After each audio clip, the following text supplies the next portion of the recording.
Good evening दोस्तों। आज मैं शुरू करने जा रहा हूँ एनसीईआरटी की ये ज्योग्राफी स्टडीज में क्लास 6 का यह दूसरा अध्याय, पृथ्वी हमारी दुनिया, या हमारी इस पुस्तक का जो नाम है और हम जो अध्याय पढ़ने जा रहे हैं उसका नाम है ग्लोब, अक्षांश एवं देशांतर। ठीक है दोस्तों, तो चलिए हम शुरू करते हैं अपने इस अध्याय को। और मैं एक बात बताना चाहता हूँ आप लोगों को दोस्तों, यदि आप लोग हमारे इस YouTube चैनल में नए हैं तो प्लीज़ हमारे इस चैनल को सब्सक्राइब कर लीजिए और हमारे इस चैनल को हमारी लाइफ में कुछ थोड़ा सा भी एडिशन कर सकता है एजुकेशन हमारी शिक्षा में, तो आप हमारे इस वीडियोस को लाइक कर सकते हैं और साथ ही साथ अपने दोस्तों के साथ शेयर कर सकते हैं। ठीक है दोस्तों, तो चलिए अब हम चलते हैं और प्लीज़ हमारे इस वीडियो को लाइक कीजिए भाई साहब, बहुत मज़े से, बहुत मेहनत लगता है वीडियो बनाने में आपके लिए। ठीक है, चलिए आपके कोशिश करते हैं, मतलब थोड़ा पढ़ते ही हैं लेकिन मेहनत थोड़ा तो करना पड़ता है ना, रिकॉर्डिंग करने के लिए सिस्टम खरीदनी पड़ती है भाई साहब। तो हम जो आज पढ़ रहे हैं, पहला बात तो हमारा जो यह चैप्टर्स है, ठीक है, चैप्टर्स का नाम है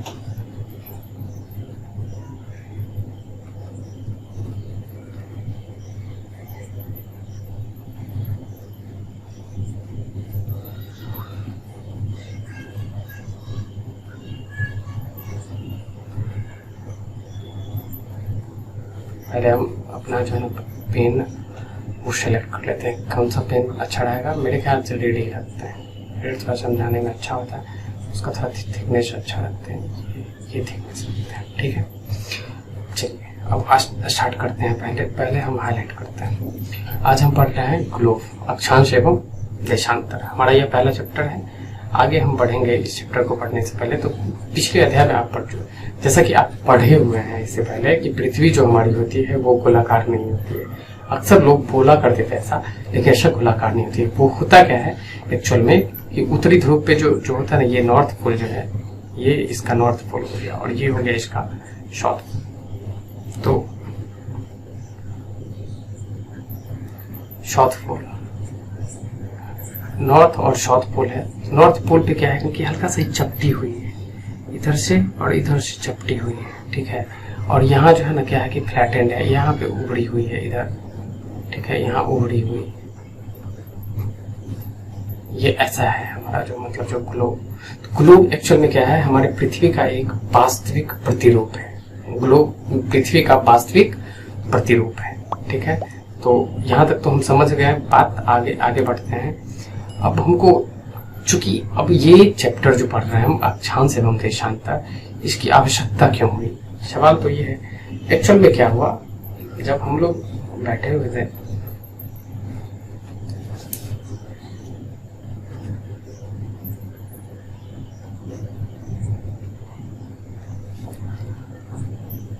तो क्या हुआ कि हम जब पृथ्वी पे रहते हैं, मान लीजिए हमारी जो पृथ्वी है, ये हमारी जो पृथ्वी है ऊपर जो हम देख रहे हैं, जैसा कि ग्लोब में, तो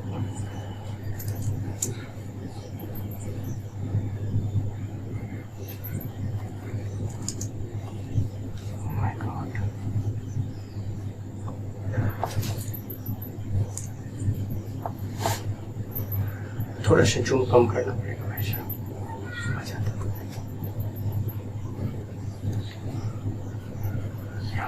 ठीक है, तो जैसा कि देख रहे हैं, ये जो हमारा ग्लोब है, यह हमारा ग्लोब है। तो ग्लोब पे क्या है कि मान लीजिए कोई, ये हमारा कंट्री इंडिया है। ठीक है, तो यहाँ पे मान लीजिए किसी जगह पे हमको पोजीशन फाइंड करना हो। ठीक है, तो हमको जो पोजीशन फाइंड करना होता है, तो उस पोजीशन को जानने के लिए हमको कुछ पहले ड्राइंग बनानी होती है, उसकी एक काल्पनिक रेखा जो क्षैतिज तैयार करना होता है। जैसे हम लोग मान लीजिए 3D में इमेजिनरी जो क्या करते हैं, एक्स एक्सिस का निर्माण करते हैं, फिर वाई एक्सिस का हम निर्माण करते हैं, और तब जाके हम किसी जो है मतलब तल पे, यानी कि एक्स तल पे के और वाई तल, किसी भी पोजीशन को फाइंड करने के लिए एक्स वाई, यानी कि दो हमको तल चाहिए। ऐसे अगर मिल जाता है तो हमारा फिर क्या होता है कि हम उस चीज़ को फाइंड करना आसानी से हम समझ पाते हैं, उसकी पोजीशन को जान पाते हैं। लेकिन यही जब 3D स्पेस में जब बात होती है, ये तो हो गया जब हम 2D डायमेंशन में बात करते हैं तब 2D में, ठीक है। लेकिन इसी को जब 3D में हम बात करते हैं तो हमको फिर जेड एक्सिस की आवश्यकता पड़ जाती है ना। सिमिलरली हम पृथ्वी पर जो भी अगर उसको, तो पृथ्वी को हम पहले क्या करते हैं 2D में जो हम कन्वर्ट कर देते हैं। 2D में इसके पूरे पटल को 2D में कन्वर्ट करने के लिए पहले हम जैसे इसको एक शीट बना लेंगे, ठीक है। तो इसको शीट बनाएंगे, मान लीजिए ऐसे करके होगा शीट इसका, ठीक है, ऐसे, ठीक है। तो इस शीट को हम समझने के लिए क्या करेंगे कि हम यहाँ पे पहले जब यहाँ पे एक ऐसे एक्स एक्सिस और ये वाई एक्सिस, यानी कि एक्स और वाई अगर हम बना लें तो हमारी जो हम किसी भी जगह पे पोजीशन को फाइंड आसानी से कर सकते हैं, ठीक है। तो उसी चीज को समझने के क्रम में हम जब आगे बढ़ेंगे तो हमारा यहाँ पे सवाल, सबसे बड़ी सवाल जो आ जाती है मन में कि वो पूछता है कि आखिर हम कहाँ पे हैं। तो पृथ्वी के किसी बिंदु की स्थिति का वर्णन करना कठिन है, ठीक है। तो यह होता है कि इस पर किसी स्थान की स्थिति कैसे बताई जा सकती है, ये सवाल हमारे मन में पहले कौन था। तो इसके लिए हमें कुछ बिंदुओं एवं रेखाओं के संदर्भ की आवश्यकता है, कुछ बिंदु और कुछ रेखा, इसकी हमें आवश्यकता होगी, ठीक है।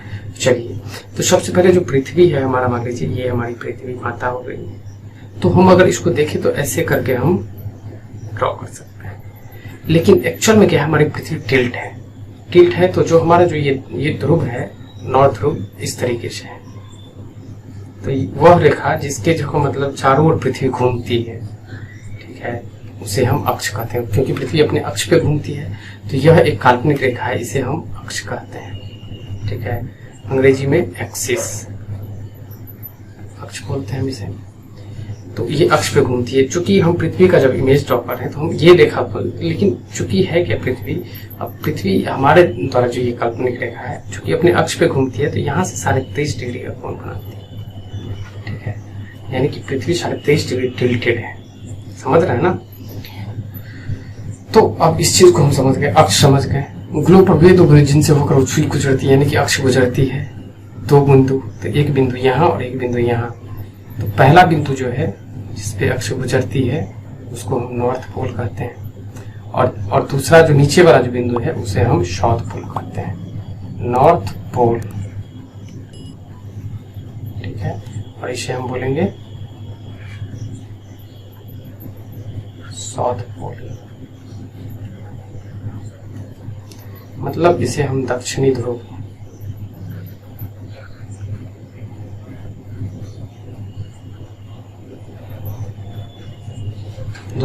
और इसे हम उत्तरी ध्रुव कहेंगे, ठीक है। इतना समझ गए। तो अब हम यहाँ तक सीख गए कि वह दो बिंदु जो जिनसे होकर गुजरती है उसे उत्तर तथा दक्षिणी ध्रुव कहते हैं। यहाँ तक हम सीख गए, आगे बढ़ते हैं। ग्लोब पृथ्वी के चारों ओर पृथ्वी की भांति पश्चिम से पूरब। अब देखिए सबसे बड़ी बात है जो यहाँ समझने के लिए हमारे पास है।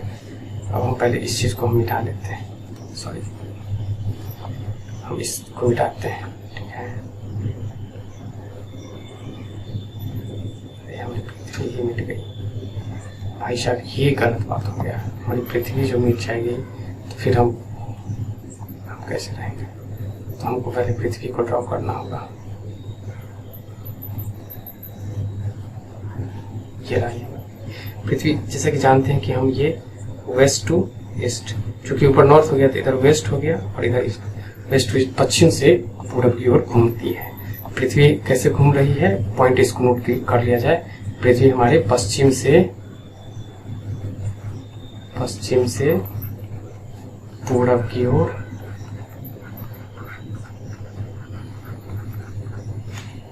घूमती है, ठीक है।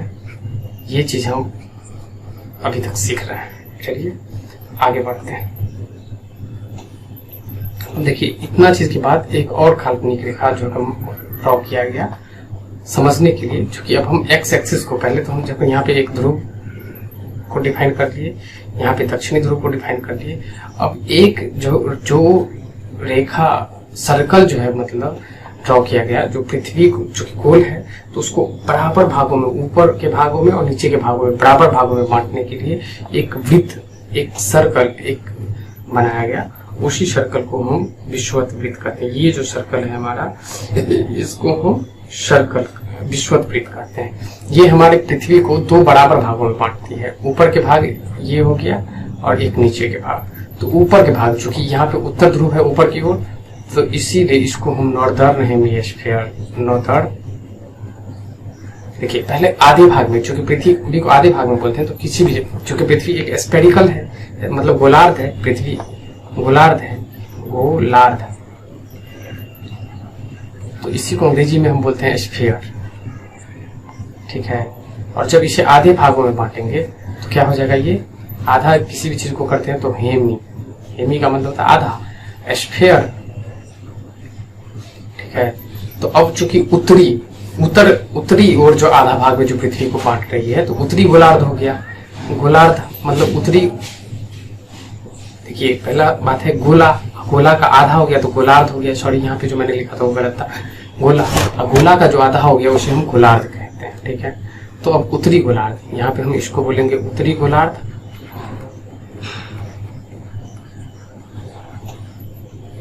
ठीक है। और नीचे वाले भाग को हम बोल देंगे दक्षिणी गोलार्ध,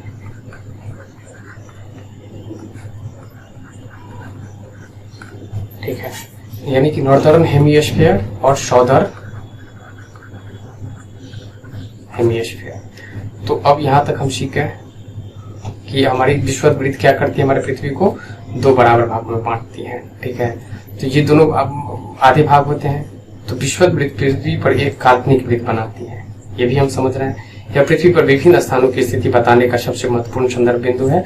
विश्ववृत्त से ध्रुवों तक स्थिति सभी समानांतर वृत्तों को अक्षांश, समानांतर रेखाएं कहा जाता है, ठीक है। अब देखिए,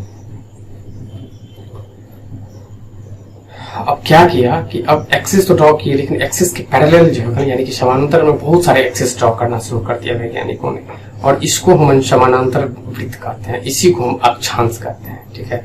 विश्ववृत्त के जो समानांतर जो सर्कल ड्रॉ किया गया, देखा नहीं सर्कल, इसी सर्कल को हम अक्षांश कहते हैं, या इसको समानांतर वृत्त भी कहते हैं, अक्षांश। अक्षांश का जो होता है इसको हम लैटिट्यूड,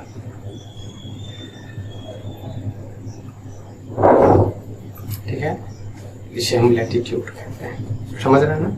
चलिए अब क्या है, अक्षांशों को जो मापने का जो क्रम हुआ, उसको मापने का जो बात किया गया, वैज्ञानिकों ने सोचा कैसे इसे मापा जाए। तो एक्चुअल में क्या किया, यहां से मान लीजिए हम एक सर्कल में, इसके सेंटर में एक जो है ये एक्सिस ड्रॉ किया, और उस एक्सिस से देखा कि जो यहाँ तक का जो ये सर्कल है, ये 90 डिग्री का जो है एंगल यहाँ पे फॉर्मेशन करती है सेंटर से, ठीक है। तो यह विश्ववृत्त, तो इसको जीरो चूंकि बोला, विश्ववृत्त को जीरो बोला, तो इसको पोल जो एक्सिस था वो उसको 90 डिग्री बोला गया।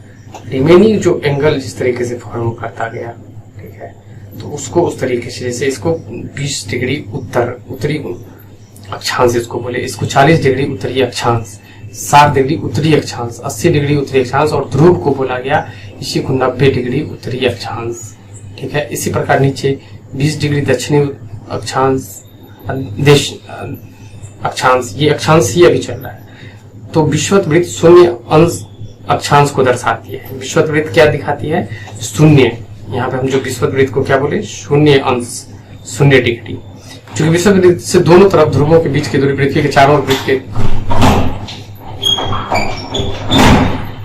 तो अब ये हम तो समझ गए, ठीक है। चलिए, इस प्रकार विश्ववृत्त की उत्तरी की सभी समानांतर रेखाओं को उत्तरी अक्षांश कहा जाता है, और विश्ववृत्त की दक्षिण स्थित सभी समानांतर रेखाओं को हम दक्षिण अक्षांश कहते हैं। ये भी हम समझ गए। जो विश्ववृत्त हमारी थी उससे ऊपर की जो जितना भी रेखा था, ठीक है, उसको उत्तरी अक्षांश, और जो नीचे है उसे हम दक्षिणी अक्षांश कहते हैं। यहाँ तक समझ रहे हैं हम, ठीक है। मतलब उत्तर की सभी समांतर रेखाओं को उत्तरी अक्षांश कहा जाता है, तथा विश्ववृत्त के जो दक्षिण स्थित है सभी समांतर रेखाओं को हम दक्षिणी अक्षांश कहते हैं, ठीक है। इसलिए प्रत्येक अक्षांश के मान के साथ उसकी दिशा यानी उत्तर या दक्षिण को भी लिखा जाता है। तो जैसे कि हम ऊपर वाले को यहाँ पे भी देखिए, जैसे उत्तर लिखा गया और यहाँ पे दक्षिण लिखा गया। तो अब ये चीज तो समझ गए, लेकिन अब मान लीजिए, अब इसीलिए ऐसा उत्तर और दक्षिण लिखना अनिवार्य होता है। मान लीजिए कोई यहाँ पे मतलब सेम ही डिग्री है, ऊपर वाले को भी जो कि 20 डिग्री बोल रहे हैं, नीचे वाले को भी 20 डिग्री बोल रहे हैं, और दोनों अगर मान लीजिए कोई बोल दे जो 20 डिग्री पे ही अगर दोनों व्यक्ति खड़ा है तो कौन से 20 डिग्री पे, सवाल तो होगा। जो नीचे वाला होगा तो उसको नीचे वाले को बोलेंगे, तो नीचे वाले को हम क्या बोलेंगे, दक्षिणी, ऊपर वाले को उत्तरी। ठीक है, चलिए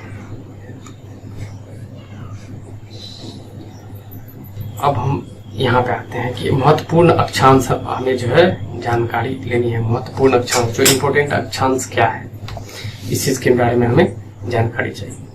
तो महत्वपूर्ण अक्षांश को जब हम जानने का कोशिश करेंगे तो हमारे पास जो पहला जो है, पहला तो हम जानते हैं विषुवत है ये, ठीक है। उसके बाद क्या हुआ कि हमारे पास जो है उसके अलावा एक उत्तरी ध्रुव है और नीचे दक्षिणी ध्रुव है। 3 तो हो गया हमारे पास। इसके अतिरिक्त हमारे पास 4 है। 4 जैसे हो गया ये एक कर्क रेखा, एक मकर रेखा और एक उत्तर ध्रुव वृत्त और एक दक्षिण ध्रुव वृत्त। इस चीज को समझिए। तो अब इन सब चीजों की हमको डिफिनीशन होनी चाहिए।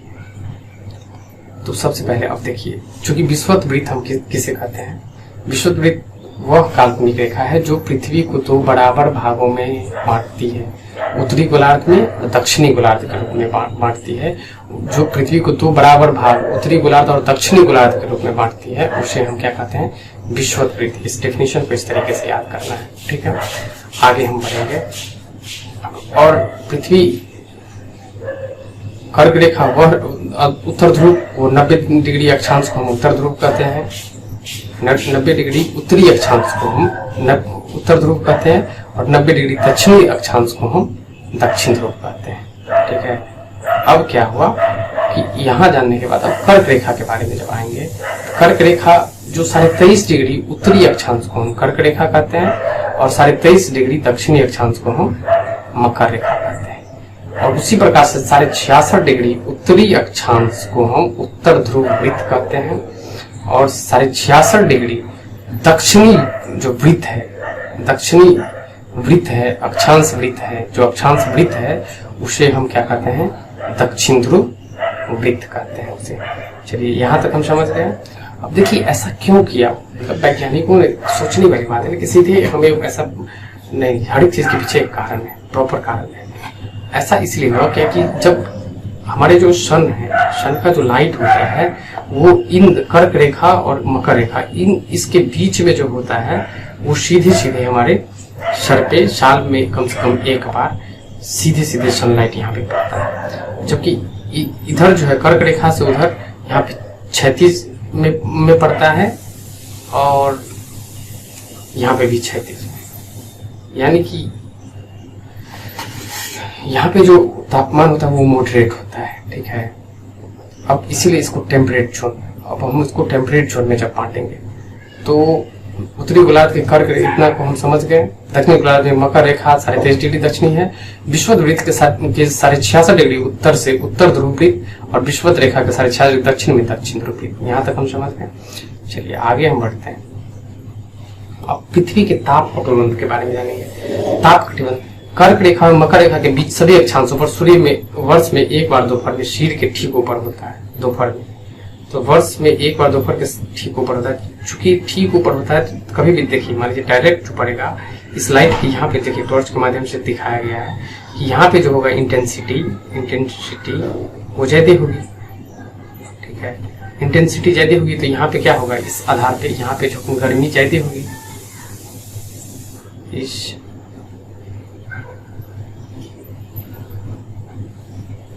गर्मी ज्यादा होगी, ठीक है।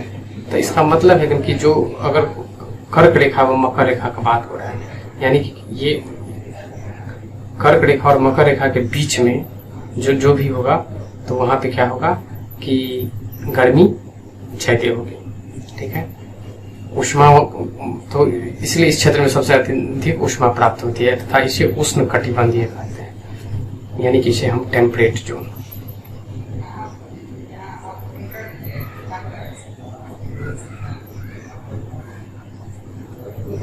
ठीक है, मतलब सबसे ज्यादा उष्मा यहीं पे प्राप्त होगी, ठीक। कर्क रेखा तथा मकर रेखा के बाद किसी भी स्थान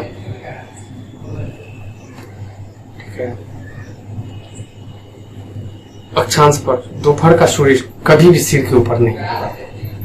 कभी भी सूर्य जब सिर के ऊपर नहीं होगा तो क्या होगा, ध्रुव की तो थोड़ा मतलब जैसे यहाँ पे देखें इंटेंसिटी क्या होगा, रिफ्लेक्शन यहाँ पे ज्यादा होगा, तो थोड़ा यहाँ पे इंटेंसिटी कम होगी, यहाँ पे थोड़ा ज्यादा होगी इस जगह पे, यहाँ पे जाके कम होगा, यहाँ पे तिरछा पड़ेगा ना प्रकाश, तिरछा पड़ेगा तो ध्रुव की किरणें तिरछी होती है जाती है। इस प्रकार उत्तरी गोलार्ध में कर्क रेखा एवं उत्तर ध्रुव वृत्त तथा दक्षिणी ध्रुव गोलार्ध में मकर रेखा एवं दक्षिणी ध्रुव वृत्त के बीच वाले क्षेत्र का तापमान मध्यम रहता है, इसलिए इन्हें शीतोष्ण कटिबंध कहा जाता है। ठीक है, यानी कि मॉडरेट जोन।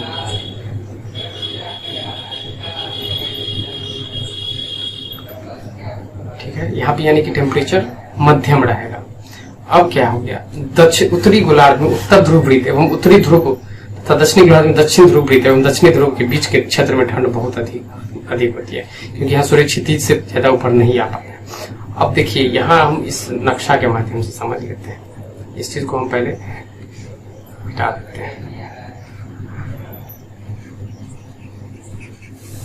पहले समझ लेते हैं। किसी भी चीज को पढ़ें तो उसको समझिए, समझ के आगे बढ़ेंगे। चाहे हमारा वीडियो चाहे आधा घंटा का हो या 1 घंटा का हो, कोई फर्क नहीं पड़ता। देखना है, सीखना है। ठीक है, और प्लीज दोस्तों इसे थोड़ा शेयर कर दीजिए अपने दोस्तों के बीच में, ताकि हमारी वीडियो को वो भी सब्सक्राइब कर ले हमारे चैनल को, और हमारे इस वीडियो को लगातार देखते रहें। हमें रेगुलर डेली एनसीईआरटी वीडियोस को यहाँ पे लाएंगे ज्योग्राफी सीरीज में, आप लोग यहाँ से अपडेट रह सकते हैं। चलिए देखिए क्या है कि यहाँ पे सबसे अत्यधिक कर्क रेखा और मकर रेखा के बीच में यहाँ पे सबसे अत्यधिक टेम्परेचर है। तो यहाँ पे टेम्परेचर चूंकि ज्यादा है, सबसे ज्यादा यहाँ पे टेम्परेचर क्या है, टेम्परेचर कम है, क्योंकि सूरज का प्रकाश यहाँ पे कम वर्टिकली नहीं पकड़ के थोड़ा जो मतलब यहाँ पे हॉरिजॉन्टली पड़ता है, और यहाँ पे जो फुल्ली हॉरिजॉन्टली है, जिसके वजह से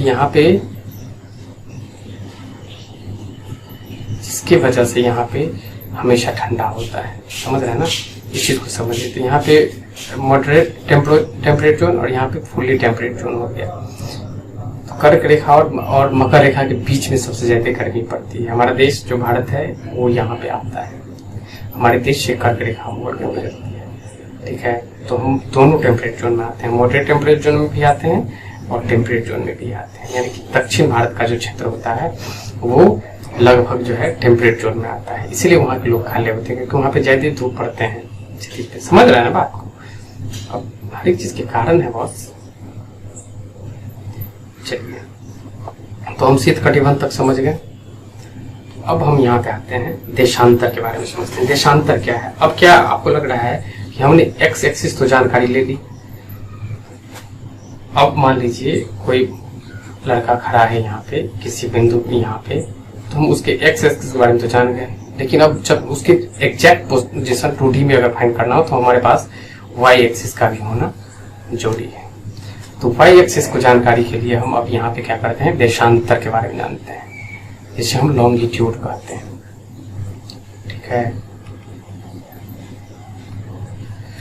जिसे हम लॉन्गिट्यूड कहते हैं। तो चलिए, अब किसी स्थान की स्थिति बताने के लिए उस स्थान के अक्षांश के अतिरिक्त कुछ और जानकारियां की आवश्यकता भी होती है। आप देख सकते हैं कि प्रशांत महासागर में स्थित टोंगा द्वीप हिंद महासागर में स्थित मॉरिशस द्वीप एक ही अक्षांश यानी कि 20 डिग्री दक्षिण पर स्थित है। उनकी सही स्थिति जानने के लिए यह पता करना होगा कि उत्तर ध्रुव को दक्षिण ध्रुव से जोड़ने वाली संदर्भ रेखा से पूर्व या पश्चिम की ओर इन स्थानों की दूरी कितनी है। इन संदर्भ रेखाओं को देशांतरीय याम्योत्तर यानी कि हम लॉन्गिट्यूडिनल मेरिडियन, ठीक है, इसको हम बोलेंगे मेरिडियन। ठीक है,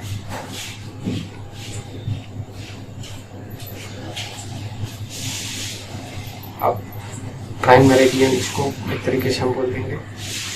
तो देशांतरीय क्या किया गया, अब इस चीज के लिए सोचा गया कि अब पहले सर्किल बनाया, ठीक है, और पृथ्वी तो चूंकि ये आधा सर्किल ही बन रहा है, इस चीज को आप देखिए, अर्ध सर्किल बन रहा है, तो आधा सर्कल ही बन रहा है, यहाँ से लेकर के शुरू होता है, यहाँ पे जाके मिल जाता है, और यहाँ से शुरू होता है और यहाँ तक जाते जाते दक्षिण ध्रुव तक जाती है। ठीक है, इस तरीके से, चूंकि इसे फुल सर्कल हम इस पे नहीं बना सकते, फुल सर्कल बनाएंगे तो फिर हमारे पास कॉन्ट्राडिक्शन आ जाएगा, इसलिए हम हाफ सर्कल इस पे बनाएंगे। ठीक है, ये जो हमारा जो मेन है इसको हम मान लिए प्राइम मेरिडियन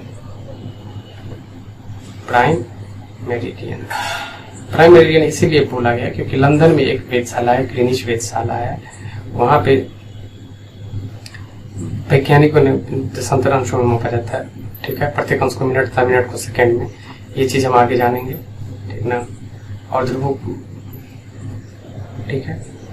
अब क्या हुआ कि वैज्ञानिकों ने मिल करके जो मुख्य संख्याओं में व्यक्त करना कठिन था, तभी सभी देश ने निश्चय किया कि ग्रीनिच, जहां ब्रिटिश राजकीय वेधशाला स्थित है, से गुजरने वाले यामी उत्तर से पूर्व और पश्चिम की ओर गिनती शुरू की जाएगी। इसे यामी उत्तर को प्रमुख यामी उत्तर कहते हैं, प्राइम मेरिडियन, ठीक है। प्राइम मेरिडियन उसको हम बोलेंगे, इसको, इसको। और ये कहाँ से गुजर रही है? ग्रीनिच से। ग्रीनिच, ग्रीनिच जो कि लंदन में है। अब लंदन में ही क्यों, सवाल ये है।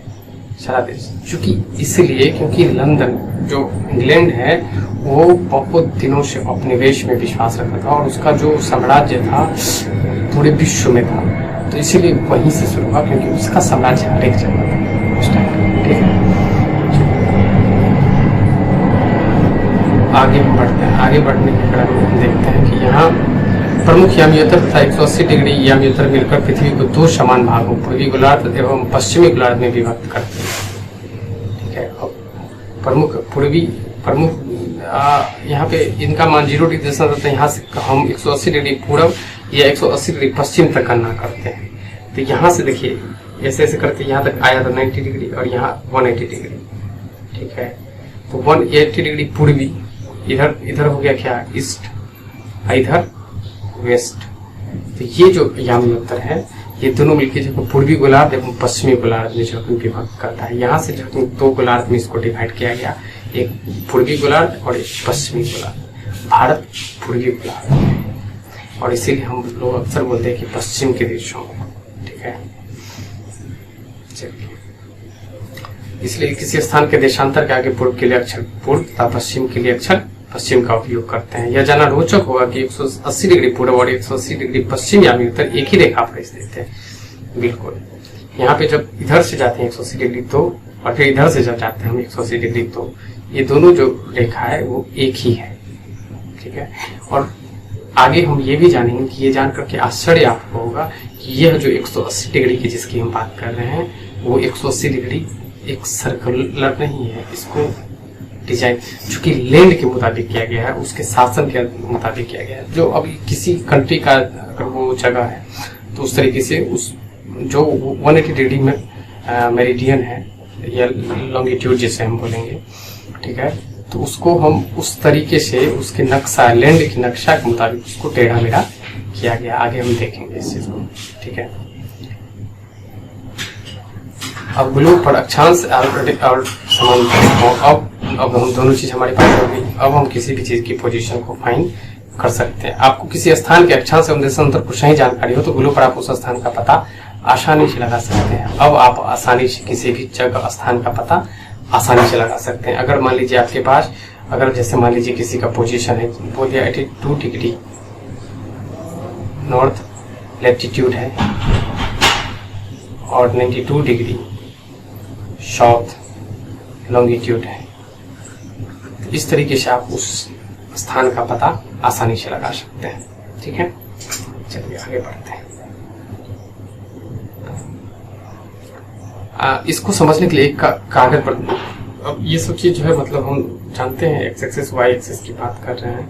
अब चलिए हम पहले यहाँ पे हम इस चीज को समझते हैं। जो हमारे पास जो ये टाइम मेरिडियन है, हम इस नक्शा को देखते हैं। हमारे पास नक्शा जो एनसीईआरटी दी है, देखिए यह आ गया ग्रीनिच और इसीलिए इसको 0 डिग्री, ग्रीनिच का जो ये रेखा है जो कि ग्रीनिच से जा रही है इंग्लैंड यहाँ पे है, ठीक है। ये वेधशाला है लंदन में, तो इसको हम 0 डिग्री प्राइम मेरिडियन बोलते हैं। इधर वाले टाइम को हम, इधर ईस्ट हो गया, इधर वेस्ट हो गया, ठीक है। इधर ईस्ट, इधर वेस्ट।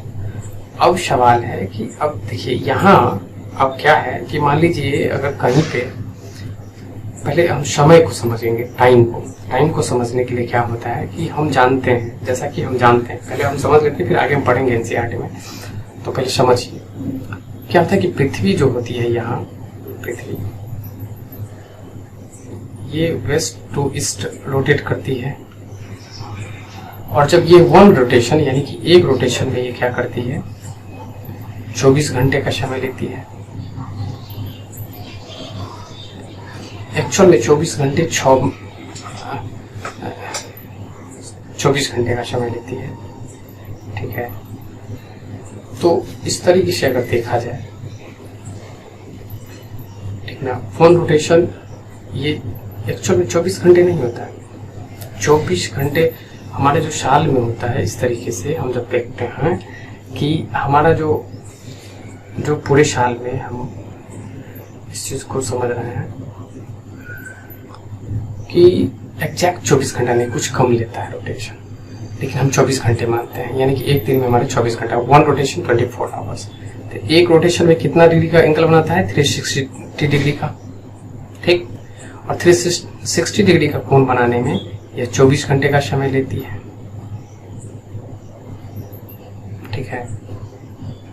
समझ रहे हैं, समझ रहे हैं ना। तो सवाल है कि अगर हम इसको डिवाइड करें, ठीक है, तो जैसा कि आप देख पा रहे होंगे यहाँ पे 24 घंटे में 360 डिग्री,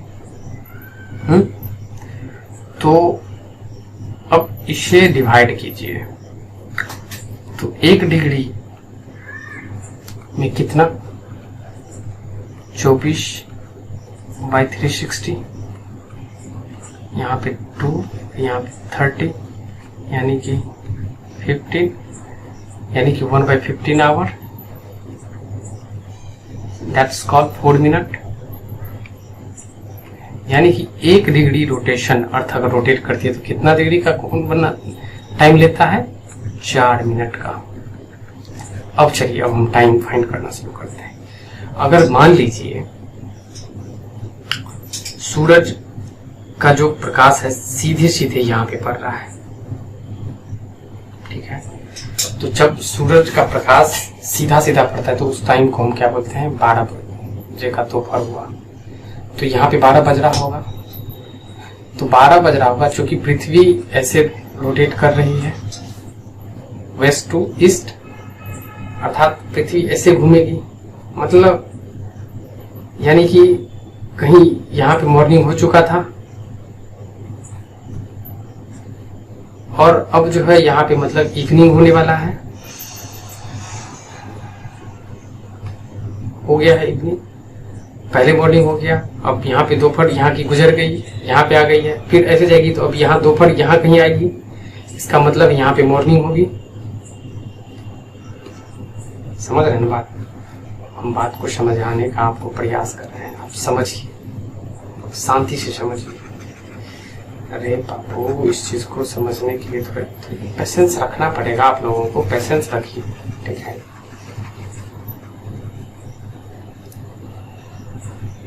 देखिए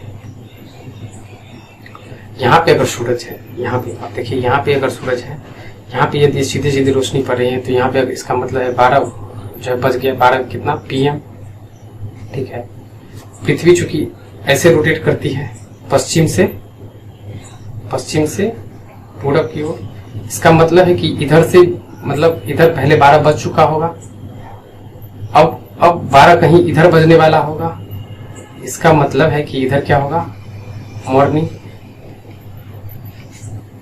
ठीक है। और इधर मतलब 12 पहले बज चुका होगा क्योंकि इधर पहले, अरे ऐसे अगर सन मान लीजिए, सन का प्रकाश यहाँ पे पहले कहीं होगा, ठीक है, डायरेक्ट, लेकिन अब क्या है, अब यहाँ पे आ गया है ऐसे क्योंकि घूम गया, तो यहाँ पे क्या होगा, इवनिंग होगा, कुछ ऐसा ही। तो इससे क्या हुआ, अब हम ये कह सकते हैं कि ये समय के मामले में क्या हो गया, ये आगे है, यहाँ पे अभी दोपहर है तो यहाँ पे शाम हो रहा है, आगे है, सेम डेट है, और ये क्या है कि उसका मतलब अभी मॉर्निंग ही हो रहा है, तो ये क्या है, पीछे है। समझ रहे हैं बात, चलिए आगे हम पढ़ते हैं। तो हम कह सकते हैं यानी कि ग्रीनविच पे जब 12 बज रही होगी तो यहाँ पे कहीं शाम का 4 बज रहा होगा, या शाम का यहाँ पे 7 बज रहा होगा, जैसा यहाँ की दिखा रहा है +7, और यहाँ पे जो है -7 यानी कि -5 यहाँ पे बज रहा है, ठीक है, 5 बज रहा है। समझ रहे हैं ना बात, इस चीज़ को समझते चलिए, ठीक है, -7 हो जाएगा। तो अब इस चीज़ को समझते हैं। तो हमारे पास जो याम्योत्तर है, मापक है, टाइम को जो मापते हैं, ठीक है,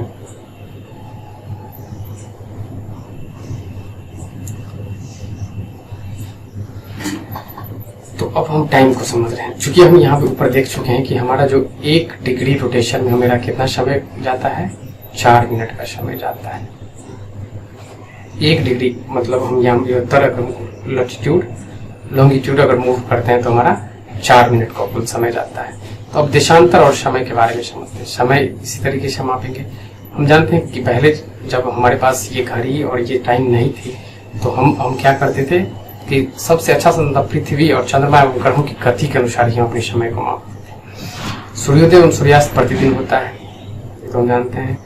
अतः स्वाभाविक है कि पूरे विश्व में समय निर्धारण का सबसे अच्छा साधन स्थानीय समय का अनुमान सूर्य के द्वारा बनने वाली परछाई से लगाया जा सकता है, जो दोपहर में सबसे छोटी एवं सूर्योदय तथा सूर्यास्त के समय सबसे लंबी होती है। और क्या होता है कि जब सुबह में होते हैं तो हमारा जो सनलाइट यहाँ पे आता है तो इस तरीके से सनलाइट आता है, तो हमारा जो परछाई यहाँ तक बनती है, ये हमारा परछाई तो सबसे लंबी होती है सुबह में। शाम होता है तो कुछ ऐसा ही बनता है, ठीक है। इधर जब सन आ जाता है तो इधर से जब प्रकाश आती है तो इधर से जब प्रकाश आती है तो ऐसे होता है, ठीक है। और जब बीच में आता है दोपहर के टाइम पे तो प्रकाश चूंकि सीधे पड़ती है हमारे ऊपर, सीधे पड़ती है तो हमारा जो परछाई होता है कहीं यहाँ पे सिमेटेड है। तो जिस टाइम पे हमारा परछाई सबसे छोटा होता है हम उस टाइम को हम दोपहर मानते हैं। तो हमारे लिए तो जो दोपहर ये हो गया, तो ये एक समय का मापन था।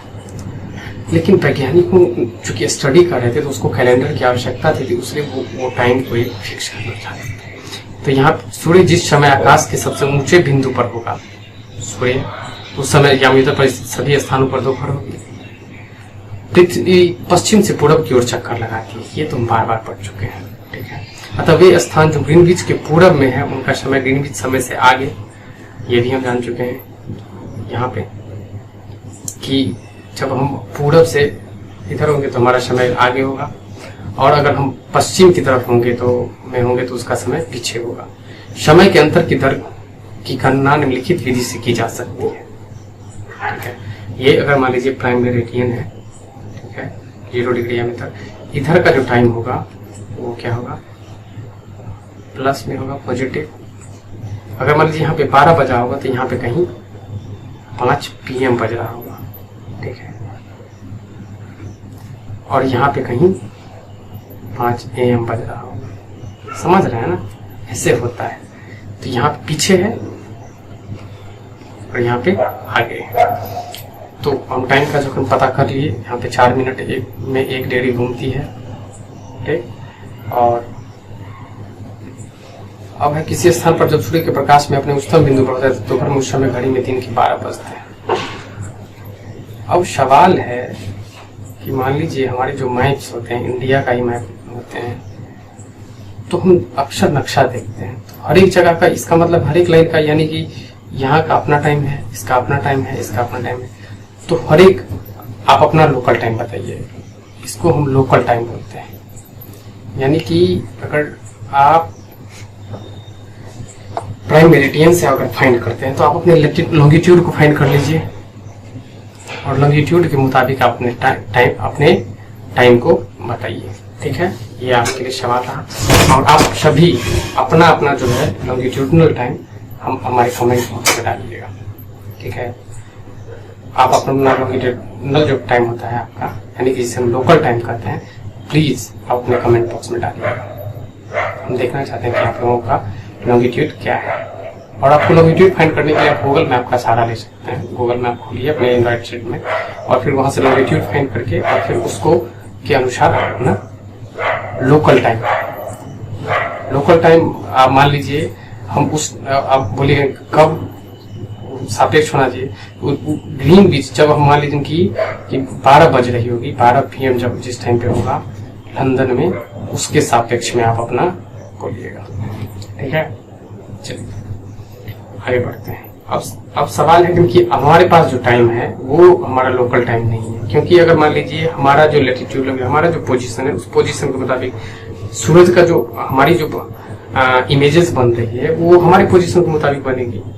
ठीक है, और कोई गुजरात में रह रहा है तो उसका जो इमेजेस बनेगी वो उसके पोजीशन के मुताबिक बनेगी। तो हर एक के पोजीशन के मुताबिक अगर टाइम निकला जाए तो हर एक का अपना अपना टाइम होगा, है ना, तो वही उसका लोकल टाइम हो जाएगा। तो इस लोकल टाइम को हम क्या करेंगे कि एक चूंकि हमारा कंट्री है और हम ट्रेवलिंग करते हैं, हमारे पास जो है मतलब अगर ऐसे में हम अगर मान लीजिए यहाँ पे 12 बजे यहाँ से निकले, मान लीजिए आसाम से हम 12 बजे निकले, तो पता चला कि 5 घंटा हम सब ट्रेवल किए और फिर यहाँ पे पता चला यहाँ पे 12 ही बज रहा है। तो इसका मतलब ये हुआ कि हम तो ट्रेवल टाइम तो मेरा गया नहीं। तो इसीलिए इस कॉन्ट्राडिक्शन को दूर करने के लिए हमारे पास एक स्टैंडर्ड टाइम की कल्पना की गई। ठीक है, और स्टैंडर्ड टाइम, वही स्टैंडर्ड टाइम कैसे फाइंड करते हैं इस चीज़ को हम सीखेंगे अभी। बस जस्ट थोड़ा वेट कीजिए, पेशेंस रखिए अपने अंदर और हम सीखते हैं। क्या है देखिए, भारत का जो मतलब देशांतरीय विस्तार की बात की जाती है तो गुजरात का ये जो डिब्रूगढ़ इलाका है, ठीक है,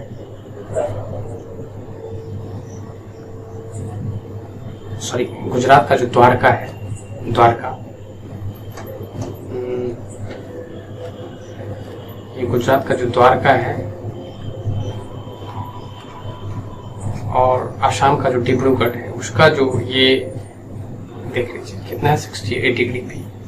तो दोनों के अगर मानक टाइम में जो अगर मान लीजिए कोई भी टाइम होगा मान लीजिए, तो इसमें अंतर की बात की जाए तो आप फाइंड कीजिएगा 97 माइनस 68 कितना हुआ 9, यहाँ पे 8 2 29 डिग्री का अंतर है और 1 डिग्री में चूंकि 4 मिनट का समय होता है तो कितना हुआ 9 चौक 36,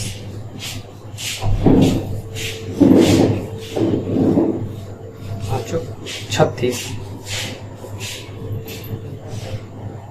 8 सॉरी 17 9 8 17 और 6, ठीक है। तो यहाँ पे कितना हुआ 6 9 चौक 36 4 2 3 4 2 8 3 11 116, यानी कि 1 घंटा 46, लगभग 1 घंटा 45 मिनट्स का अंतर है ना, 46 मिनट भी 45 मिनट का अंतर हो गया है। अब इतना समय का अंतर है हमारे पास, ठीक है। इसलिए यह आवश्यक कि देश के मध्य भाग से होकर गुजरने वाली किसी ज्यामिति के स्थानीय समय को देश का मानक समय माना जाए। अब मान लीजिए कोई आदमी यहाँ से निकला और 1-1.5 घंटा बाद यहाँ पहुंचे, उसके समय वही सेम लग गया, तो ऐसे में जो है मतलब एक कंट्राडिक्शन पैदा हो जाती है। उस कंट्राडिक्शन को दूर करने के लिए हम क्या करेंगे, इसके बीच को कितना का अंतर है यहाँ पे 29 डिग्री, तो इसके हम आधा कर देंगे। तो आधा करेंगे तो कितना हो गया 14.5, ठीक है।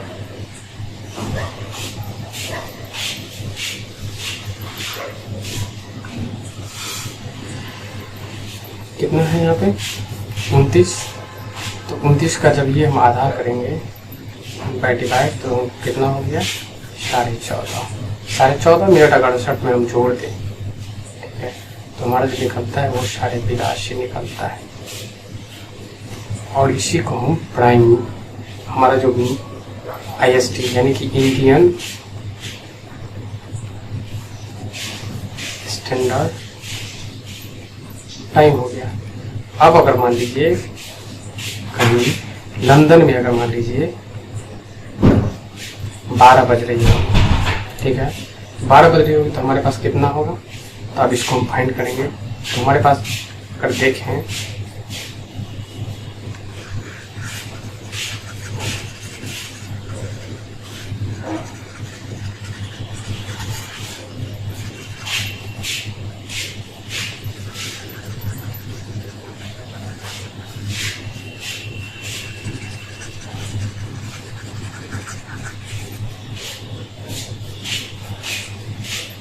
चलिए ये हम देखते हैं।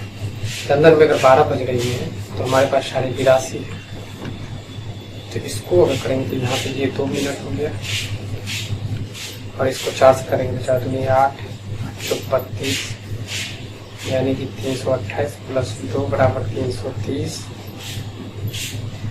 कितना है 6 घंटा अधिक 5 घंटा 30 मिनट। इसीलिए जब भी हम देखते हैं तो हमारा जो टाइम जोन होता है वो IST करके जब देखते हैं +5:30 होता है। देखते हैं ना IST जो है वो क्या है, ग्रीनविच यानी कि GS ग्रीनविच का जो टाइम है, ग्रीनविच स्टैंडर्ड टाइम जो है उससे जो हमारा +5:30 होता है। ये इंडियन स्टैंडर्ड टाइम है। इस तरीके से आप अपना अपना स्टैंडर्ड टाइम फाइंड कीजिए। अब चलिए कुछ सवाल जवाब हो जाए हमारा, और सवाल जवाब की सीरीज में हम यहाँ पे देखते हैं कि अब मैंने जो पढ़ा उसी से रिलेटेड हम लोग सवाल करेंगे। तो पहला सवाल हमारा होगा पृथ्वी का सही आकार क्या है? गोल तो नहीं है, गोल तो नहीं है, चपटी है। कहाँ पे चपटी है? पृथ्वी का जो आकार है वो उत्तर ध्रुव के पास चपटी है और बीच नीचे दक्षिण ध्रुव के पास चपटी है, बीच में उभरी हुई है। ठीक है, हम लोग क्या है पृथ्वी का ही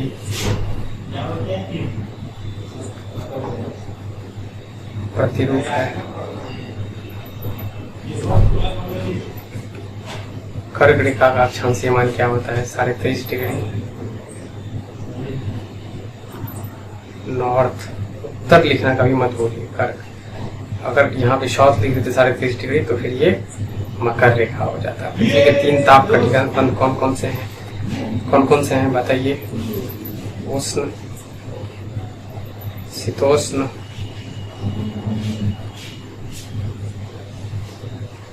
और क्या है? शीत।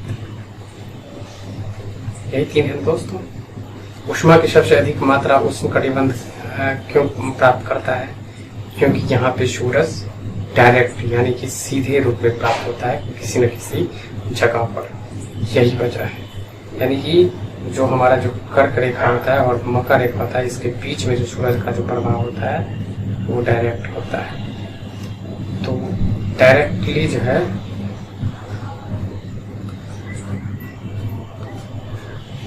यहाँ पे सनलाइट आता है, ये कारण हो गया। जब भारत में शाम के 5:30 बजते हैं तब लंदन में दोपहर के 12 बजते हैं, क्योंकि हम पूर्वी गोलार्ध में स्टर्ड हेमिस्फीयर में है, स्टर्ड हेमिस्फीयर। और हमारा जो है हमारा जो IST इंडियन स्टैंडर्ड टाइम का जो माना गया है वो 22.5 डिग्री ईस्ट। क्या ये ईस्ट में क्या है? देशांतर। ठीक है, 22.5 डिग्री ईस्ट में हमारा लॉन्गिट्यूड है।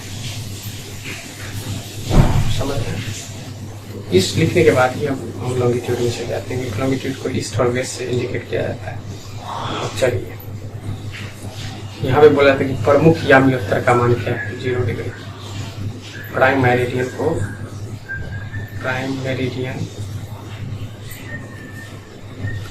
0 डिग्री। शीत कटिबंध किसके नजदीक पाया जाता है? ध्रुव के। क्लियर है? देशांतरों की कुल संख्या क्या है? देशांतरों की कुल संख्या वैसे बोला जाए तो 360 होना चाहिए। 180 फ्रॉम ईस्ट,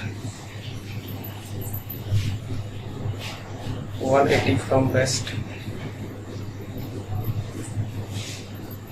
180 प्लस 180। लेकिन चूंकि जो वहाँ मेन लाइन है वो एक ही लाइन है, ठीक है, तो यहाँ पे माइनस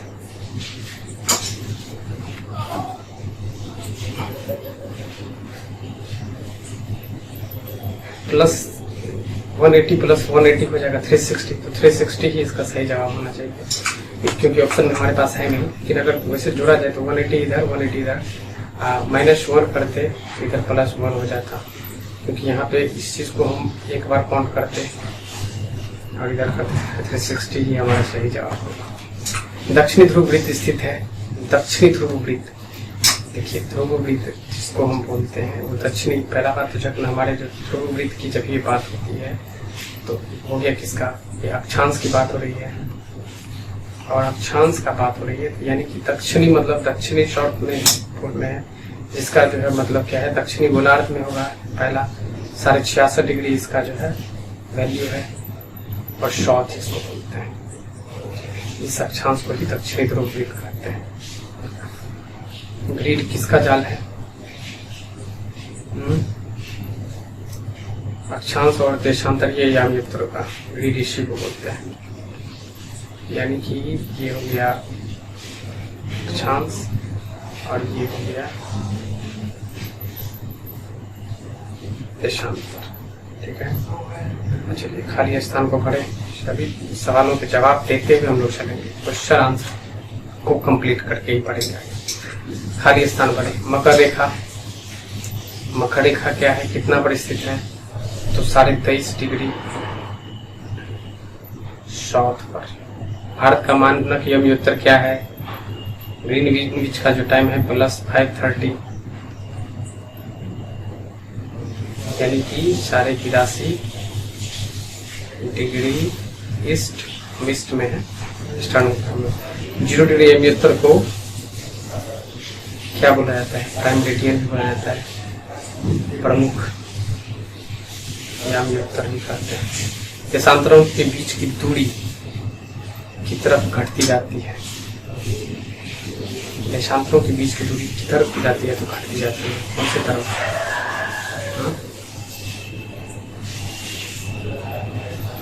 जब देशांतरों के बीच की दूरी आपको इस बात का समय पोल की तरफ, जब ध्रुव की तरफ जाती है तो घटती जाती है, क्योंकि सारा चीज जाके वहां पे मिल जाता है।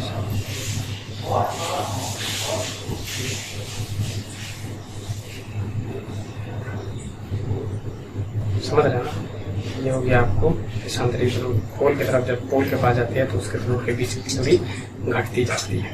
उत्तर ध्रुववृत्त कौन से गोलार्ध में है, तो उत्तरी गोलार्ध है। जब ये हम बात करते हैं ये पृथ्वी की, तो पृथ्वी को जो है मतलब यहाँ पे तो ऊपर वाले को उत्तरी गोलार्ध,